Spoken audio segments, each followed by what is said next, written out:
Olá, ouvintes! Está começando mais um Papo Mais, o podcast da CISP que conecta você às transformações reais do mercado. E hoje a gente vai falar sobre um tema que está no centro das decisões financeiras das empresas, que é a inadimplência. Mas não só pelo problema, e sim pelas mudanças no comportamento do devedor, o uso de tecnologia e o novo papel da cobrança estratégica. Isso aí. Para esse papo, recebemos Tarcísio Batista, CEO da Solidus, uma empresa que vem transformando o mercado de crédito e cobrança ao unir inteligência estratégica, tecnologia e inovação para gerar resultados mais eficientes e sustentáveis. À frente da operação, Tarcísio lidera uma visão moderna sobre recuperação de crédito, experiência do cliente e performance em um setor que vive uma grande evolução. Tarcísio, seja muito bem-vindo. Obrigado pela oportunidade aqui. Espero poder agregar muito com conhecimento e prática, né? Eu sempre falo muito, né? A teoria e a prática, existe uma lacuna aí. Verdade. Então, quero levar casos práticos aí para que todo mundo possa aplicar no dia a dia. Tarcísio, fala pra gente, quem é você, além do profissional?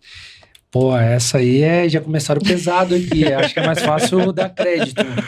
Bom, o Tarcísio, ele é o pai, né? Além de tudo, ele lutador aí nas horas vagas, mas além de tudo aí eu gosto muito de estar em família, sou um cara que sempre está lendo, sempre me atualizando, eu gosto, sou investidor profissional também pela B3, então eu adoro pegar um balanço, esmiuçar. Olha só! Abrir um vinho, né, olhar os balanços lá, então eu sempre vim desse mundo, então eu gosto muito. O Tarcísio é um cara que gosta de estudar, está sempre evoluindo, buscando sempre estar melhor e amo ser pai, né? Amo ser pai, tenho uma filhinha aí de 11 anos. Acho que isso resume bem quem é o Tarcísio. Eu pensei que ele ia falar que ele tinha uma filhinha de 3 anos. Não, fui cedo. Tarcísio, já que a gente começou pesado, vamos continuar nessa linha, né? Qual foi o maior desafio da sua trajetória profissional? Acho que o maior desafio, com certeza, para mim, foi empreender, né? O Brasil, ele é um país complexo para um empreendedor. Muito. E empreender em serviço é complexo. Empreender no serviço de inadimplência no Brasil mais ainda é muito complexo. Mas eu vinha de uma posição contrária. Então, eu passei por fundo de investimento, que é a FDIC, e também fui gerente financeiro. Isso me deu uma bagagem muito boa de pensar como o meu cliente. Né? O que eu buscava como gerente financeiro quando eu ia prestar serviço. Então, empreender para mim foi acho assim, um desafio com certeza maior, mas eu acho que o mais gratificante até aqui tem sido uma história linda aí, tenho muito orgulho disso, de ver o meu trabalho também gerando emprego e renda para outras famílias e podendo mudar o Brasil, né? Legal, muito bom isso daí. E em que momento você percebeu que você precisava empreender? Eu vou dizer que eu queria contar uma história linda, assim, de empreendedorismo, né? Que eu sonhei, e aí as coisas apareceram mais... Isso, mas as coisas, elas aconteceram não da forma que eu gostaria, mas como precisava acontecer, né? Eu trabalhava num fundo de investimento que era um FDIC, e eles sentiam que o cliente não pagava eles, né? O recebível lá, porque também não recebia. Então, a inadimplência da antecipação acabava caindo sobre o FDIC, mas, na verdade, quem dava análise de crédito errado era o cliente lá na ponta. Com isso, eu falei, olha, eu já vim de cobrança, meu primeiro emprego com 16 anos foi cobrador, então eu fui cobrador B2B mesmo, lá numa empresa, 6 anos, ligando já sabia devedor, como tinha que fazer, né? Fazendo negociação de dívidas, e aí... Nesse contexto, eu falei, vamos criar uma assessoria de cobrança para os clientes lá da antecipação de recebível. Todo mundo, nenhum FDIC faz isso, vamos, né? Não só antecipar o recebível, mas vamos fazer a cobrança para ele. E vai melhorar a nossa liquidez. E aí a gente startou isso. Eles falaram, então abre essa empresa de prestação de serviço lá, se tudo der certo e tal, a gente te dá 10%. Eu me desgastei, filha pequena, falei, vamos fazer o negócio acontecer. Fui, trouxe cliente, entreguei o resultado que pediram, chegou no dia, eles falaram, olha, a empresa cresceu muito e tal, nós ia te dar um percentual, mas não vamos mais. Aí eu falei, não, tá tudo bem então, mas assim, eu não trabalho com quem eu não confio, né, porque eu me entreguei. Nisso, eu saí, pedi a conta, né, e E aí eu falei, olha, eu vou montar a empresa que eu gostaria de trabalhar agora então. Se eu criei esse negócio do zero lá e deu certo, eu vou trazer para cá, ter expertise. E graças a Deus eu tinha um nome muito forte, um nome muito respeitado dentro do vínculo de gestores financeiros, o que alavancou mais a empresa. Então, a história foi assim, né? Eu levei um chute na bunda que me empurrou para frente, vamos dizer assim, tá? Um empurrão, né? Empurrão, Exato. muito bom. Tarcísio, como que surgiu a ideia de criar a Solidus e qual dor de mercado você identificou? A dor de mercado ela é muito simples, né? A prestação de... A cobrança, a inadimplência no Brasil sempre foi um fator muito forte. Eu sempre falo que saber dar crédito e cobrar no Brasil é uma estratégia, é uma vantagem estratégica para qualquer empresa. Porque quando você vai expandir, você tem que analisar o crédito e às vezes você precisa afrouxar o crédito, mas também tem que ter uma cobrança ativa forte para não penalizar o caixa. Então, a Solidus, eu era gerente financeiro e em muitos momentos havia uma demanda maior de cobrança, né? Todos os negócios têm sazonalidades. E às vezes eu queria terceirizar, porque é difícil você contratar alguém no Contas a Receber, treinar para cobrar. A pessoa, quando fica boa, ela quer sair dali. Ela não quer ser cobradora, ela entra ali pensando, vou para Contas a Pagar, vou virar analista da controladoria, mas ela entra pela cobrança, em qualquer financeiro. Então essa dificuldade que eu tinha, e era uma área que rotacionava muito, e tinha momentos que tinha demanda que eu como gerente tinha que ligar, principalmente para os maiores casos e tudo mais.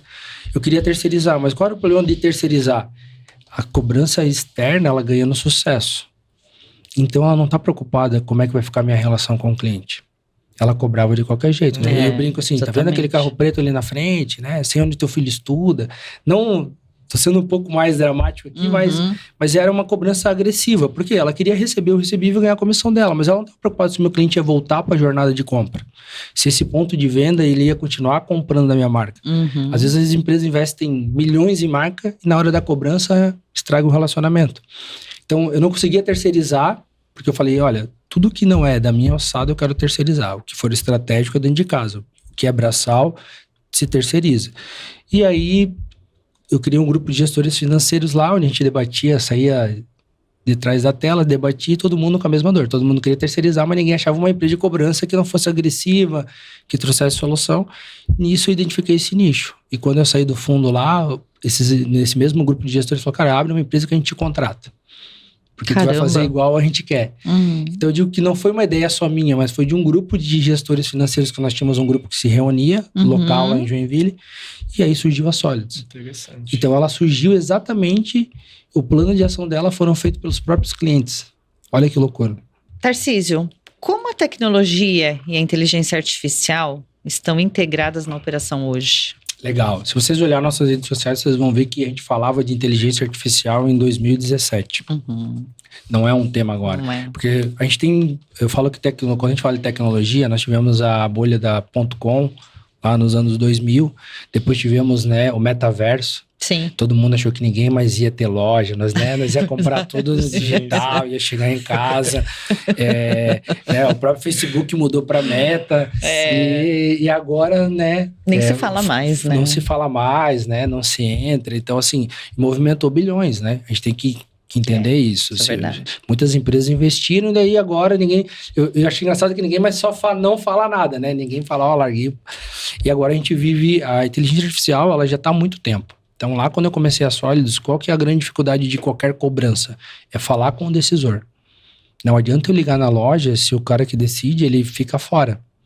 Ele tá fora, né? Ou é a mulher do dono que às vezes está trabalhando de casa. O Brasil é essa a realidade que a gente vive. Então, não adianta falar com o funcionário. O funcionário já tá treinado e dizer que não tá, me manda uma proposta que quando ele chegar eu encaminho para ele. E essa falta de contato também, ela te custa muito na hora, homem. Você faz várias ligações e não falando com a pessoa certa, você só gastou dinheiro e tempo. Sim. E lá atrás, eu já vinha do mundo de tecnologia, né? Participava de uns hubs lá, e a gente identificou uma IA.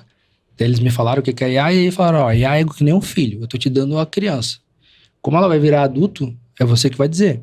Porque você vai dizer para ela onde ela tem que buscar, onde ela tem que achar. Na época eu fiz essa aquisição para ajudar na localização de contatos. E aí a gente foi construindo essa IA que está até hoje. Então nós já tínhamos lá atrás. Isso faz muito tempo?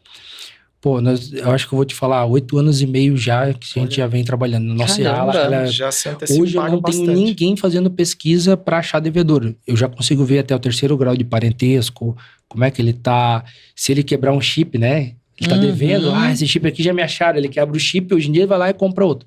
Quando ele registra na Anatel, é um banco de dados aberto. O CPF dele tá vinculado àquele número, a gente já localiza Você o contato. consegue localizar pela IA. Aí a própria IA me sinaliza o meu negociador que, ele cadastrou um novo número nesse CPF aqui. Caraca. Isso Muito me bom. ajuda a otimizar tempo e ser assertivo, né? Sim, muito. Porque a gente coloca... Então, assim, a IA é um negócio que a gente vem desenvolvendo. Não adianta você dizer que você vai comprar uma IA hoje e amanhã ela tá pronta, né? O próprio Rodolfo, a gente via conversando, ele é montar uma IA. Você vai ensinar ela, é um filho. Então, não adianta você dizer que você vai pegar hoje e amanhã ela tá pronta, não. Então... Se fala muito hoje, mas a Solid já vem muito tempo já utilizando ela. E ela foi o grande fator de eu conseguir ter margem no meu negócio, tá? Certo. Realmente. E qual foi o maior case de sucesso até agora? Seria a IA ou alguma outra coisa? Acho que a IA, ela vem apoiando muito. No começo era pesquisa, hoje ela já faz alguns atendimentos. Então, vou trazer a Vigor Alimentos. Tem títulos de R$50 porque é compra recorrente pelo vencimento. Então, isso nos ajuda muito a falar com esse cliente. Mas aí eu pergunto para vocês, alguém de vocês gosta de falar com robô? Ou IA? Não. Depende. Não. Tem que Sim, ser, a gente tem que se ser sente muito, meio...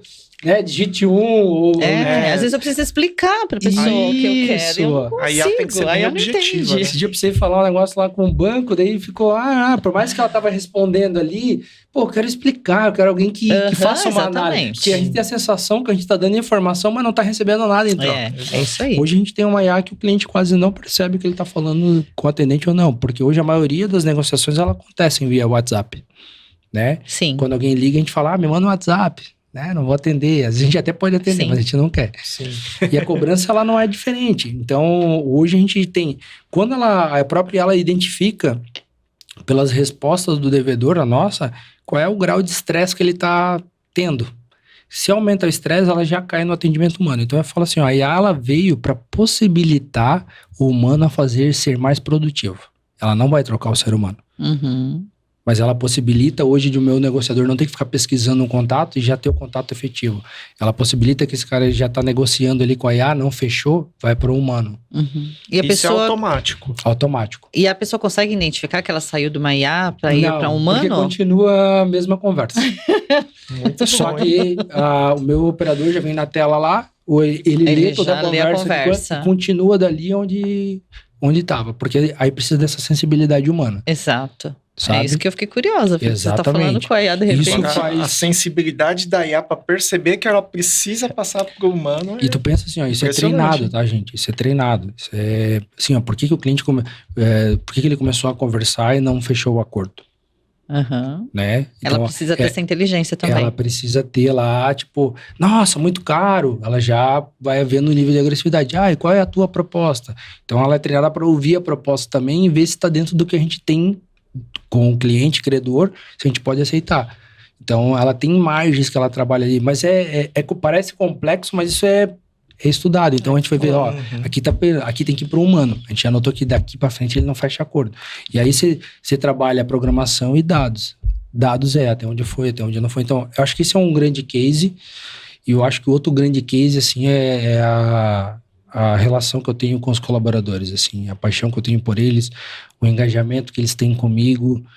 Gente, eu sento na operação, eu sento do lado da pessoa que está cobrando, né, o resultado não está vindo, não adianta eu olhar, né? Hoje a gente brinca, eu falo que alguns CEOs, eles ficam com telas, ou analista de crédito, ele fica com telas cheio de dados, cheio de indicador. Aí parece um painel de avião. Mas e aí? Eu não preciso de tanto indicador, senão cada um aponta para um lado e eu vou para onde? Eu preciso de 3 que me direcionem muito bem, 3 bem escolhidos, que eu saiba qual é a direção eu vou seguir. Então, essa proximidade com as pessoas e a tecnologia, e conseguir unir a tecnologia para potencializar o ser humano, acho que isso foi o grande case que a gente tem hoje para apresentar. Nossa, E que a gente vem trazendo para o mercado. parabéns. Bacana. Liderança humanizada. A gente Exato. falou sobre isso no outro Falamos em podcast. outro podcast, isso, exatamente. E qual que é o próximo passo estratégico da Solidus? Legal, a gente vai virar um banco, a gente tende a virar um banco agora. Nós temos um conselheiro que é o Marcos Manhães. Marco Manhães é cofundador, né, do Grupo Soma. Então ele tem marcas como Farm, Animale. Depois a Soma acabou se fundindo com a Hering, né? E agora é a Asas, né? Então juntou lá com a Arezzo. O Marcos foi CFO por muito tempo. Ele faz parte de um conselho administrativo da Solids, né? E ele vem junto agora conosco, juntamente com outro conselheiro nosso, Fernão, que também é um executivo bem conhecido, e a gente juntos aí, 3, vamos abrir esse banco. Esse banco é justamente para trazer, hoje a gente já tem um fund que faz isso, mas eu vou tentar explicar para vocês aqui de uma maneira simples. Se eu ligar para vocês hoje, vocês não têm dinheiro, né? Vocês sabem que estão devendo R$100, mas vocês não têm dinheiro. Eu trazer a melhor IA, o melhor negociador, a melhor comunicação, PNL, e te ligar 6 vezes por dia, vai resolver? Não. Porque você não tem dinheiro, você só vai ficar mais constrangido, né? Vai dar o seu retorno. Então, a nossa ideia agora não é mais só fazer cobrança, é possibilitar o devedor de trazer. A gente vive um grande problema no Brasil, que é desalavancagem. Então, hoje, quando um pequeno pessoal lá do varejo, que é quem a gente cobra no B2B, o lojista, a farmácia, trazer lá, né? Eu tô cobrando o preenchedor de um biomédico, ele tem uma conta lá que ele gira. A partir do momento que entra a restrição, o banco simplesmente corta 50% do crédito dele. Já é padrão, porque o banco não tem como olhar a pessoazinha que fatura 100, 200 mil mês. Ela corta 50%. Essa desalavancagem, que ele já não estava conseguindo pagar, fica pior. Porque corta a conta garantida e tudo mais. Então, a gente sentia que o grande problema do devedor não pagar era a inadimplência, que já vinha pelo problema financeiro, venda ou até mesmo administração, junto com uma desalavancagem em seguida. Então, alguém precisava, se esse cara tinha um crédito rotativo na conta garantida de 100 e o banco tirou 50, alguém precisa preencher esses 50, porque senão ele não tem como cumprir as obrigações. Ele precisa fazer dinheiro novo. Sim. Então, a Solids, quando ela liga e cobra o cliente... Vou dar um exemplo aqui que a gente pode dar da CIMED, né? Eu ligo lá para a farmácia. Pô, CIMED é Cimegripe, Carmed. Ela é importante para o farmacêutico, dentro do market share da farmácia. Aí ela tá devendo lá porque você atrapalhou 5 mil. Eu ligo para ele lá, ele fala, pô, eu posso pagar aqui 6 mil, só que 6 parcelas de R$1.000. Só que qual que é o grande problema? Ele pagando isso, ele vai levar 6 meses. Como é que ele vai fazer para gerar dinheiro novo? Porque... a CIMED, com todo o respeito, não vai se alavancar mais porque já mostrou sinal de inadimplência. Para isso, a gente traz o nosso fund. Eu parcelo para ele em 6 vezes e pago a CIMED à vista. E pagando a CIMED à vista, geralmente vai voltar o crédito. Isso é uma análise do credor, mas vai voltar o crédito. Ele vai poder comprar mais matéria-prima e gerar dinheiro novo para pagar eu aqui na ponta, como uma financeira. Então, além de eu tirar dívida, tirar restrição e voltar a fazer ele comprar novamente, como assessoria, eu ainda alongo essa dívida para ele e não é mais uma dívida vencida, é uma dívida a vencer. Então, hoje a Solids, ela não só liga e cobra, ela ajuda a dar crédito para o cliente para que ele possa pagar a dívida e voltar ao fornecedor. Isso eu faço salvando ele no ciclo financeiro, né? Todos nós que estamos aqui já conhecemos um pouquinho.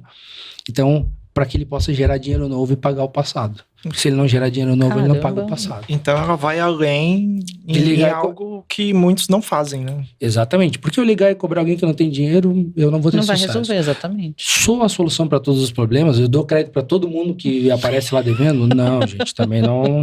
Eu subi uma dessas e, o Tarcísio está vendendo, então vai acabar a inadimplência no Brasil. Janela, né? Não, a gente tem uma análise, só que a gente coloca muitas garantias. Às vezes o pessoal vende no boleto. Que garantia tem isso? Nenhuma, só o cliente honrar. Mas quando eu faço esse parcelamento para ele, trago para um financiamento, para um empréstimo, eu coloco garantia, eu boto um bom avalista. Às vezes ele tem um avalista lá, sei lá, que é um funcionário público bem conceituado. Então eu trago garantias a mais, eu pego um recebível dele como garantia da operação. Então eu tenho mais possibilidades como financeira de proteger esse crédito, né, da liquidez, do que às vezes uma indústria. Então olha que legal, ao invés de eu esperar 6 meses numa empresa tradicional de cobrança, eu trago esse prazo médio a 0, porque eu já volto o cliente para a jornada de compra novamente. Muito bom. E ele fica grato. Porque ele fala, olha, vocês me ajudaram quando ninguém, mas vocês não ficaram me ligando e cobrando, vocês deram solução para mim. Por isso que a Solids, ela é a solução financeira, ela não, a gente fala, a gente presta serviço de cobrança, mas a gente traz soluções. Certo. Muito bom. Tarcísio, como que você enxerga hoje o cenário atual da inadimplência no Brasil? caótico, né? Eu acho que a gente está vivendo um dos piores momentos quando a gente fala de inadimplência, né? Tá difícil. Assim, não é um segmento, tá, pessoal? Assim, às vezes a gente tinha algumas crises pontuais, no civil, no têxtil, em alimentos. Não, hoje a inadimplência ela tá generalizada, né? E ela começa estrutural. Então ela tá lá na família, começa lá na família e vem em cascatas, né? Então assim, hoje o cenário tá difícil, eu sempre falo. A gente como CEO, como empreendedor, né?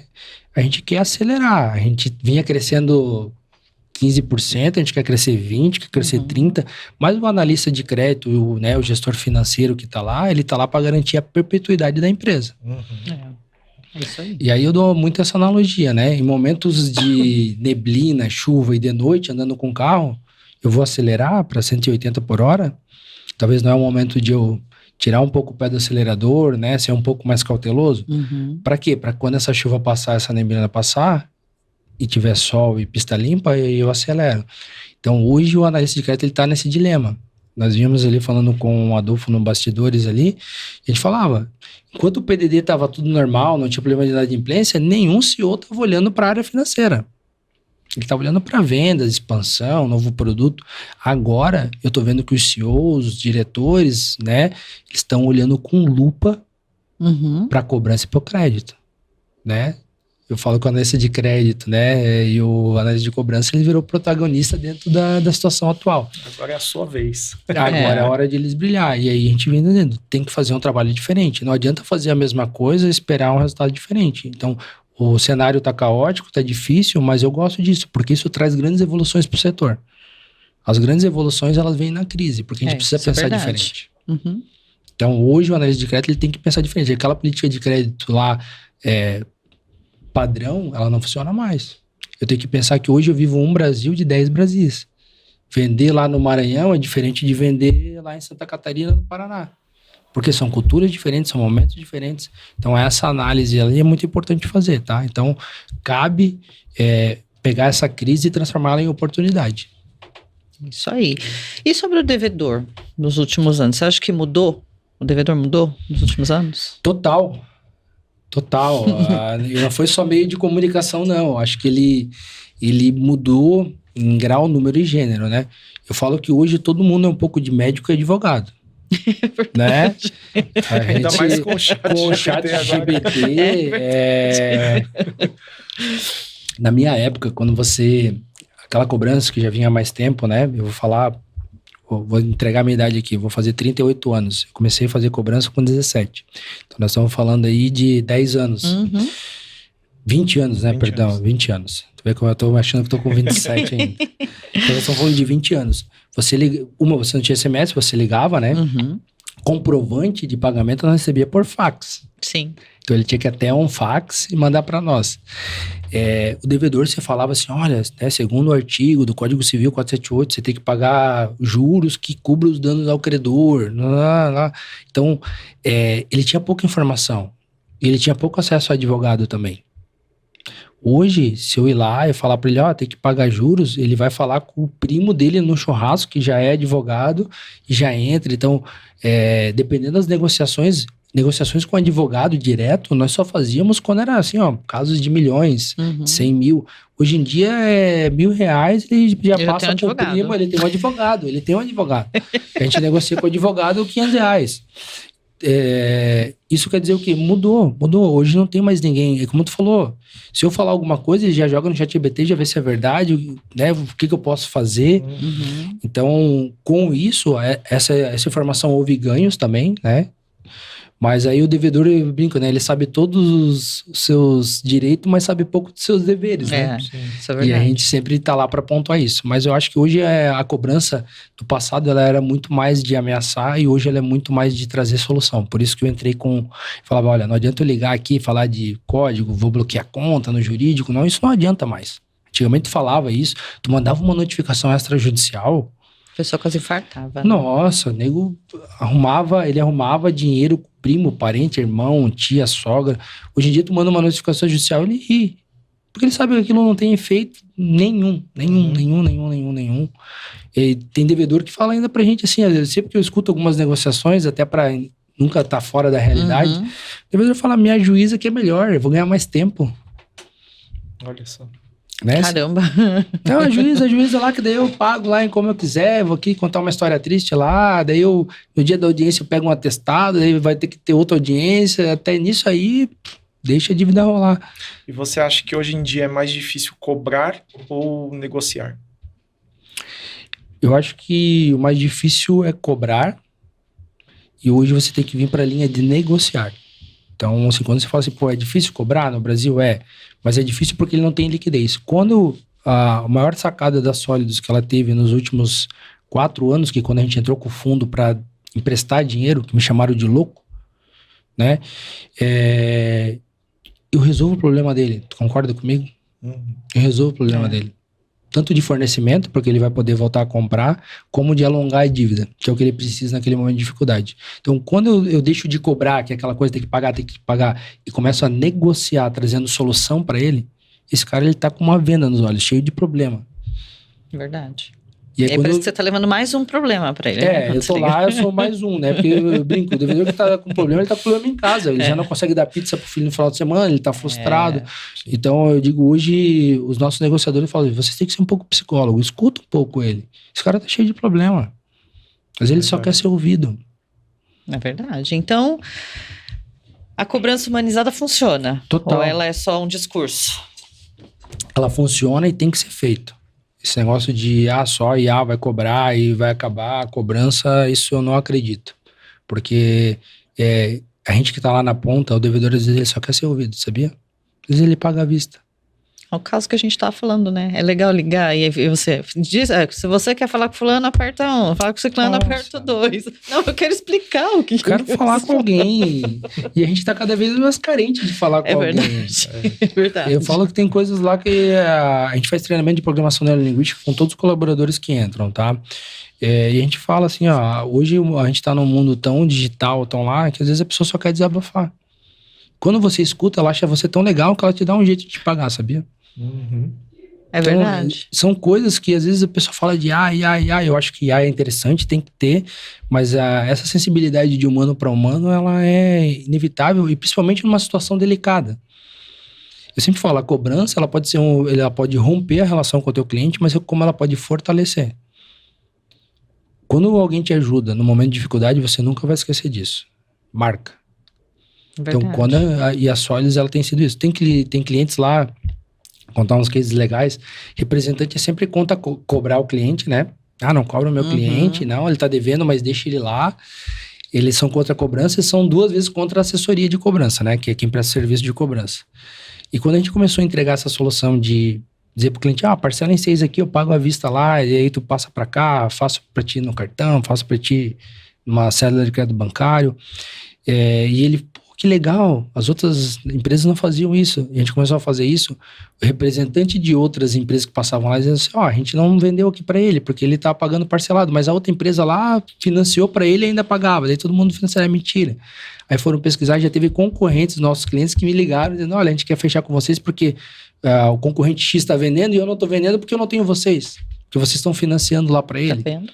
Aí começa boca a boca, né? A forma que vocês sanam o problema, né? Trazem a solução, não fica só nisso, né? Vocês fidelizam o cliente. Exato. Tem cliente que, vamos lá, o devedor só vem para mim, a régua de cobrança lá do meu cliente é 30 dias. Então, ele fica 30 dias interno cobrando, depois de 30 dias ele manda para mim. E eu tenho clientes que me mandam com 2 dias. Que é a terceirização mesmo, 5 dias, 7 dias. Tem esse caso desses clientes que ele vem com 30, eu vou lá, financio para ele e volta. Daqui a pouco ele fica inadimplente de novo. É natural no Brasil isso acontecer. Aí tá a cobrança interna lá ligando para ele, dizendo, e tal, tem que pagar. Isso é a cobrança do meu cliente mesmo. Ele fala, não tem como mandar eu lá para aquela assessoria lá, que daí eu já consigo fazer um negócio com eles lá, fica bom, eu consigo dar uma alongada. Eu falo, que quebra de paradigma, né? Antes o devedor, eles falavam, se tu não me pagar, eu vou mandar para assessoria, né? Sim. Então, hoje o devedor pedir para ir para lá, manda para lá, porque lá é mais fácil, aqui vocês parcelam, mas daí não parcelam muito. Caramba. E tal. Então, isso começou a difundir, e a gente fala muito, a Sólidos tem um comercial no Brasil inteiro. A gente tem empresas como CIMED, Puma, Vigor Alimentos, né? Posso dizer Café Três Corações, o Votorantim, várias empresas grandes que a gente atende e com comercial, porque foi muito QI, foi atendendo, né? E a gente foi escalando o negócio. Certo. Tarcísio, o que você acha que define uma régua de cobrança eficiente? Ela é muito volátil, porque assim, a régua de cobrança ela tem que ser feita dependendo da cultura. Porque você tem cultura de representante, você tem cultura de cliente, você tem cultura de mercado e até mesmo CEO. Mas eu vou te falar assim, hoje o que é mais efetivo? Antigamente eu falo que o PDD, ele era 180 dias. Então depois de 180 dias eu falava, olha, esse cara não vai mais me pagar mesmo, ele é um PDD. Hoje, no cenário atual que a gente está, eu falo que o PDD é 60 dias. Se esse cliente não te pagou em 60 dias, ele já venceu 2 parcelas, o que deixa o problema maior. E tu concorda comigo que se em 60 dias ele não precisou do teu produto, no mundo que a gente não tem grandes estoques, ninguém tem grandes estoques, ou ele tá comprando de outro, faz sentido. ou o teu produto não é mais importante para ele. Ele já aprendeu a rodar o negócio dele sem o teu produto. O que é 2 vezes perigoso. Se você também não é mais importante para ele, também não vai te pagar. É a prioridade de pagamento dele. Aí tem que rever, né? Então eu falo assim, ó, não deixa o teu cliente não sentir falta de você. Então eu digo que os 30 primeiros dias eles têm que ser muito intensificados. Muito. Né? Quem chega primeiro, recebe primeiro. A cobrança isso é verdade, a gente ouve muito isso. Se tivesse um delta, como tem delta de risco de ações, que a gente calcula lá como investidor, se tivesse um delta de recuperação de cobrança, esse delta, o maior multiplicador fator potencial seria tempo. Eu vejo que as empresas elas perdem muito tempo tentando fazer interno, mas sem uma efetividade. Pô, os primeiros 7 dias são importantes, daí eu faço uma ligação, daí nem consegui falar com ele, deixo um recado com a funcionária. Eu perdi os 7 melhores primeiros dias de recuperação. Porque esse cliente... Você já chegou outro na frente que teve a oportunidade de falar? Chegou, falou lá, ele tava com dinheiro, pagou e, ficou vocês. E às vezes ele tá com a tua mercadoria ainda, então ele não sentiu falta. Então a gente fala assim, ó, uma regra eficiente hoje, eu acho assim, pra acionar bem, porque a gente sabe que os recursos são escassos, seriam fazer de 0 a 15 dias interno, mas com bastante ligações, 2 a 3 vezes na semana, e depois já contratar uma empresa terceirizada, desde que essa empresa tenha uma política bem clara de acionamento, que ela não seja agressiva com o devedor, que não mande uma notificação judicial com 20 dias, igual às vezes a gente pega no mercado aí. Então, assim, ó, elaborar um plano de abordagem desse cliente, e aí você já tem uma assessoria especializada onde traga uma solução diferente da sua. Não adianta também contratar uma assessoria que vai fazer o que tu faz, ligar e cobrar. Então, acho uma assessoria, mas assim, ó, esses 0 a 30 dias tem que passar pelo meu time e já por uma assessoria, para que eu possa ter efetividade. Então, hoje a régua de cobrança que a gente vê que são melhores são essas aí, que com 7, 15 dias já estão terceirizando. Às vezes eu recebo um devedor lá, gente, vou pegar no texto, né? Às vezes eu tenho lá 2 credores e o mesmo lojista. Tem empresa que me manda com 7 dias, eu consigo cobrar com 15, 20 e já liquido o título. Tem empresa que me manda com 45 dias, eu não consigo mais cobrar o devedor, o mesmo devedor. Nossa. Caramba.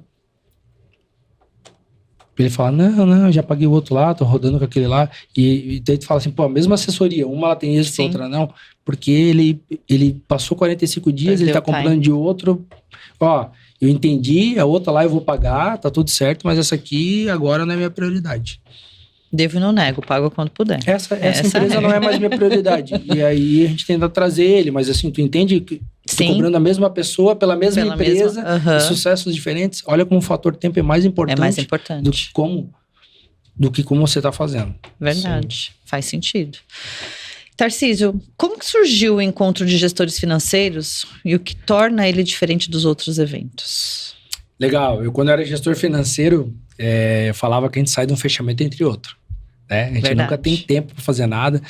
E eu sentava, meu time financeiro ficava do lado do time comercial. E o time comercial saía para evento, e saía lá para trocar, e voltava com insights. E a gente saía num fechamento entrando em outro. Aí eu comecei a ter algumas dificuldades. Pô, eu queria implantar isso. Será que alguma empresa não implantou isso? Eu sempre falo que o sucesso deixa rastro. Então, às vezes, eu não preciso passar por todo um problema de implantação. Eu estava tentando fazer um câmbio.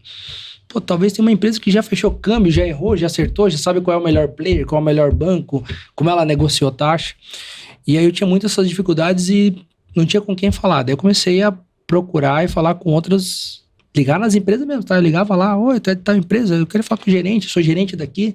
Daí eu falava, olha, eu vi que vocês têm câmbio aí, tem. Pô, eu queria, sim, nós não somos concorrente e tal, eu queria entender isso. E eu ligando para um e para outro, falando de crédito, às vezes queria falar também, até com concorrente eu ligava, tá? O cara é de pau mesmo. Ligava e falava, olha, o cliente tá querendo comprar aqui e tal, não tem muito histórico no Serasa, que é o trabalho que vocês fazem muito bem feito, de integrar essas informações e esses cooperados com vocês. Sim. Isso não tinha, né? E aí eu fui falando assim, daí a gente falou, vamos fazer um encontro. Aí começamos a montar grupo, né? Já tinha um WhatsApp, montamos um grupo lá de WhatsApp, daí começamos a rodar. Até que o grupo já tava com 50 pessoas, vamos fazer um encontro. Vamos comprar umas coxinhas, uma garrafa de café e vou fazer um encontro. E aí a gente começou a falar isso e foi muito rico. Foi rico para mim, na época, como gerente financeiro. E aí eu virei embaixador junto com o Wagner lá. O Wagner também era outro gerente financeiro, que foi o primeiro que a gente conversou. E a gente foi criando esse grupo e muitas dúvidas o pessoal jogava ali. Às vezes uma informação ou outra de mercado, de cliente. E isso foi ganhando uma proporção muito grande. Quando eu vim para Sólidos, a gente nunca quis colocar dentro do grupo propaganda. Sabe? Tem que botar aqui, daí tem que vender X produto. Eu nunca gostei de ir em evento que tenta te vender alguma coisa. Falei, não, esse grupo aqui ele foi criado para difundir, melhorar o mercado, compartilhar boas práticas. E aí o grupo foi subindo. Quando veio a Sólidos, eu falei, a Sólidos é patrocinadora porque alguém tem que pagar a estrutura, trazer pessoas, organizar. Porque daí já começou a sair de 10 para 50, para 60 pessoas, né? Em São Paulo aqui eu acho que a gente chegou a 100. Então, e aí a Sólidos entrou como patrocinadora, mas a gente não vende muito, tem lá, a gente fala um pouquinho o que é a Sólidos, mas não tem venda. E aí a gente sempre traz pessoas de mercado. Então, o Mário da CIMED já palestrou lá, né? O Adolfo aqui já esteve conosco em algumas edições. E aí a gente traz pessoal de mercado para trocar com o mercado. Então esse grupo nasceu assim, continua sendo assim, não pode propaganda no WhatsApp. Eu sou CEO da Sólidos, eu não boto propaganda da Sólidos lá dentro, porque eu falo que lá eu sou gestor financeiro. Assim, eu falo que hoje eu tô CEO numa empresa de cobrança, mas eu continuo sendo um gestor financeiro lá e trocando muita ideia. Então, e hoje a gente tá com mais de 500 pessoas no Brasil inteiro. Caramba, assim. Que legal. E a própria Sólidos fomenta, porque eu fecho o contrato, vou falando com eles, vou te colocar num grupo aqui que troca ideia.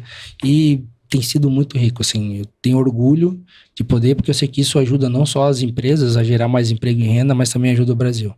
E para quem quiser participar desse evento, como que faz, Tarcísio? Legal, eu acho que pode procurar a Sólidos ali nas redes sociais, né, ou chamar lá, tem o meu Instagram também, Tarcísio Batista JR, pode entrar lá no site. Lá não vai falar com o IA, né? Vai falar com o lá, Tarcísio. vai falar lá, é nós mesmos, tá? O pessoal fala assim, pô, respondeu aqui. Não, é eu que respondo todos os Instagram, tudo que vem lá. Então, assim, pode procurar nós ali na Sólidos que a gente vai direcionar você não só para participar do evento, mas estar no grupo, né, de gestores financeiros lá do WhatsApp, onde o pessoal coloca muita informação, fala de, qual é o melhor banco que tá fazendo folha, qual é o melhor banco que tá com a taxa de boleto, o pessoal compartilha a taxa. Legal. Se os bancos me descobrirem vão ficar bravos comigo, porque o pessoal compartilha lá. Então é um grupo bem aberto e bem rico, tá? Aberto para vocês, isso que é interessante, né? Aberto para vocês, mas fechado para que não vaze muita informação e vocês consigam obter essa... Exatamente, aquele cuidado legal, assim, quem vai entrar, né? Daqui a pouco tá lá alguém lá que quer vender alguma coisa, que tá entrando... Nós já tivemos pessoas que entraram lá e começaram a acionar todo mundo que tava no grupo para tentar vender. Já tiramos. Então, assim, o próprio grupo, ele se defende, eu falo, né? Não tem um dono, né? Somos todos nós. E quando uma pessoa, então, entra, ela fica ciente de todas essas regras. Fica ciente das regras e ela tem que estar atuando na área financeira. Entendi. Tá, então assim, eu sou gerente do banco. Não, amigo, obrigado, mas aqui, não. Aqui é para gestores financeiros mesmo. Legal. Certo. E para uma última pergunta, se você tivesse... que deixar uma mensagem para os gestores financeiros do Brasil hoje, qual que seria? Eu vou falar, gestor financeiro sempre foi uma pessoa bem conservadora, né? É de nós, né? A gente é números e tem que ser, porque nós somos... O gestor financeiro hoje, ele é quem garante a perpetuidade da empresa, né? Ele faz os freios que precisa, traz os alertas necessários. Mas se eu tivesse que trazer uma mensagem hoje para todos, é o que eu sempre falo, assim, esteja aberto à mudança. né? Teste tudo. Então, surgiu algo novo no mercado, viu alguma coisa, testa. Aí só tem uma maneira de a gente saber se vai dar certo ou não, testando. Verdade. Quando eu comecei a dar crédito lá para devedor, o pessoal me chamou de louco, né? Então, uma vez eu... realmente, você pensa... Todo mundo falou, meu, louco, vai perder dinheiro. Hoje eu tenho uma rentabilidade muito maior emprestando dinheiro do que fazendo cobrança. Mas no contexto, eu atendi lá, daí o CFO ficou meio assim, tu empresta mesmo? Prestei, daí a gente entregou um resultado, ele gostou. Ele falou, cara, tu é muito louco e dá certo, né? Ele, por quê? Por que tu acha que eu sou louco? Ele falou, tu tá dando crédito pra um cliente que tá me devendo. Daí eu falei pra ele, sabe o que é mais louco? Sabe quem deu crédito pra ele primeiro? Foi ele. Foi ele. Agora provavelmente é com você, né? Eu falei, olha, tu deu crédito primeiro que eu, né? Verdade. Então, assim, não é loucura. Mas, assim, eu acho que o gestor financeiro tem que estar aberto pro novo, né? Olhar as novidades do mercado, estar aberto a tudo o que tem de ferramenta, a mudar processo, a ouvir pessoas e testar, gente. Testar. Viu uma ideia boa, viu uma situação boa, uma plataforma boa, uma empresa prestando um serviço boa, testa. Esteja aberto a testar, né? E aí você faz uma validação, a gente chama de MVP no mundo das startups, né? Mas faz um mínimo de validação do produto. Então, eu não vou testar na minha carteira inteira. Faz uma política, testa no estado, que eu tô com mais dificuldades. Então, esteja aberto à mudança e teste tudo que você pode até encontrar as melhores opções. Muito bem. É isso aí, pessoal. Infelizmente, estamos encerrando mais um episódio. Antes de encerrar, Tarcísio, para quem quiser te seguir nas redes sociais, você pode reforçar aí as suas redes da Sólidos, tá? Pode seguir a Sólidos lá, é @SólidosOficial. E também tem o meu Instagram lá, @TarcísioBatistaJR, né? O meu Instagram é mais meu, então vai ter eu lutando, eu sendo executivo, eu em cada momento da vida lá. Mas a Sólidos, ela posta bastante conteúdo, né? Sobre inadimplência, sobre dados, economia. Então, @SólidosOficial lá, você vai estar sempre a par de tudo que acontece no mundo de crédito e cobrança aí. Com certeza vai ser rico para vocês também. Muito bom. Obrigado. Aproveitando aí o gancho, se vocês puderem seguir a CISP, estamos no Instagram, YouTube, Spotify, LinkedIn. Tem bastante conteúdo lá para vocês seguirem, estarem antenados aí no que acontece no nosso mercado. Tá bom, pessoal? Muito obrigado pela audiência, por nos acompanhar até aqui e até a próxima. Tchau, tchau. Obrigado. Tchau, gente. Tchau.